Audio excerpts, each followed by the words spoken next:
Magandang hapon po sa lahat. Nagbabalik dito sa ating YouTube channel po sa Mel Soriano TV. Ayan, 29 about coins na naman. Siyempre, ang ating pinag-uusapan dito, coins. Ayan po.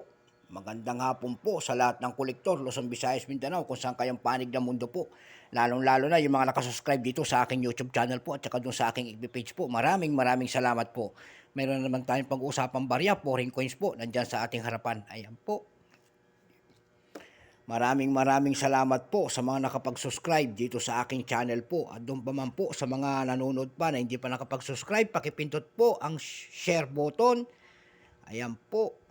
At subscribe para ma-update po kayo sa mga latest ko pang gagawin mga video po. Ayan. Magandang hapon po sa lahat. Ang pag-usapan po natin ngayon ay 5 cent ng United States of America. Ayan. Kasi parati natin nasasabi, marami, mahal daw, dami mahal. Ito po ay Philadelphia Mint. Ayan. 1994 po, ayan. Bago tayo magsimula sa ating talakayan, kailalanin muna natin ito, issue, United States, period, Federal Republic, 1776, up to date po.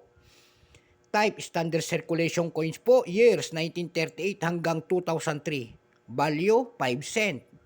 Currency, dollar, 1785 up to date po. Composition po, copper nickel. May bigat po itong 5 grams, may haba po itong 21.2 mm, may kapal po itong 1.75 mm, shape, syempre round. Orientation, middle alignment po. Ayan.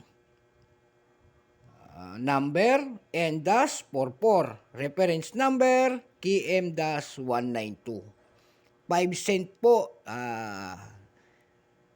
Jefferson Nickel. Ayan po. Ito po yung sinasabi kong Jefferson Nickel po. Ayan. Ayan pala yung kanyang Jefferson Nickel. 5 cent po ang nakalagay dito sa kanyang. Ayan po. 5 cent po. Ayan. United States of America. Ayan po.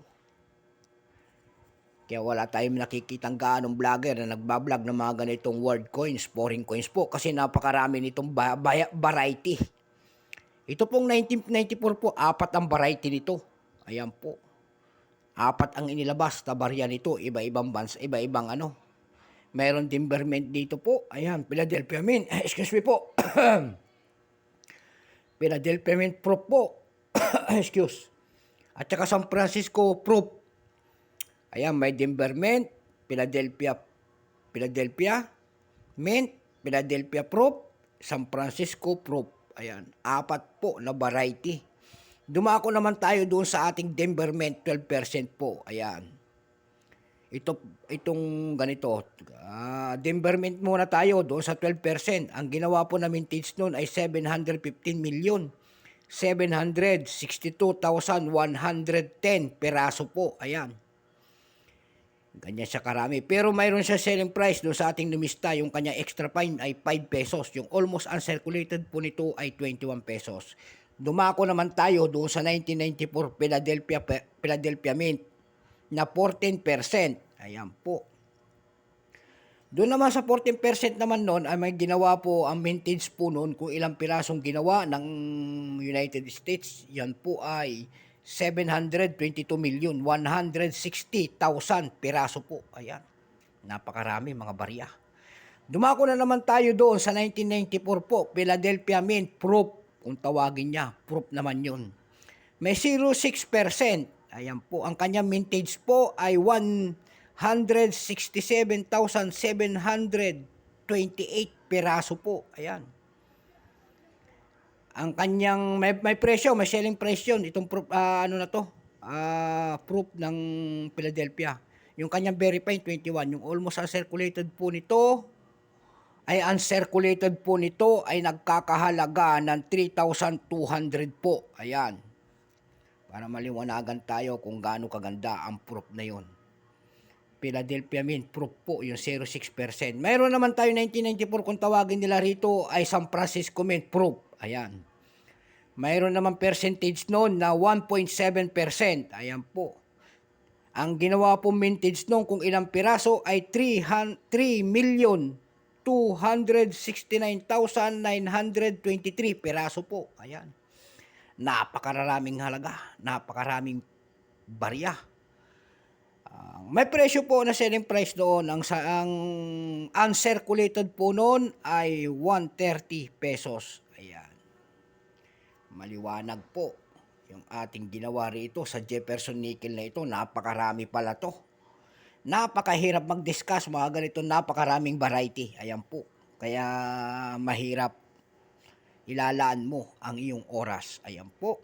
Kaya dumako kagad ako doon sa ating numista.com para matikin ng presyo nito. Yung aking Philadelphia na hawak. Ito po, hawak ko po Philadelphia. Siyempre, yung aking hawak ko ay Philadelphia. Yun lang aking hahanapin po. Ayan. Nagkakalaga po doon na $1.23. Ayan po, ang kanyang presyo. Itong hawak ko. Doon mo naman po doon sa ab.com po, mayroon nakita ako nagbebenta doon na $1. Ayan. Mayroon naman pong $3.21. May 113 pesos, 71 pesos, 56 pesos. Ayan. Kaya dumako kagad ako doon sa ating carousel.com po, PH po. Doon ako nakakita ng presyo rin. 3 piraso nito, nagkakahalaga po ng 220 pesos. Ayan lamang po ang kanyang presyo na ang akin nahagilap. At mahirap i-discuss ito ng mga vlogger. Kaya ito ay pinag-iigian nila na hindi i-discussin at ipakita. Kasi marami po itong variety. Ito po yata ang nickel, Jefferson Nickel na napakaraming ginawa ng vintage. Ayan po, napakarami every year. 4 po o 5 ang inilabas sa bariyang ito. Ayan po, naliwanagan na naman tayo sa bariyang ito po. Ayan, Luzon, Visayas, Mindanao, kung saan kayong panig ng mundo po. Hanggang dito na lamang ang aking vlog. Maraming salamat po sa mga nanonood ng aking YouTube channel, lalo-lalo na ang ating mga nakapag-subscribe dito sa akin. Ayan po, maraming salamat po kung saan kayong panig ng mundo. Ayan, hanggang dito na lamang po. Bye-bye po.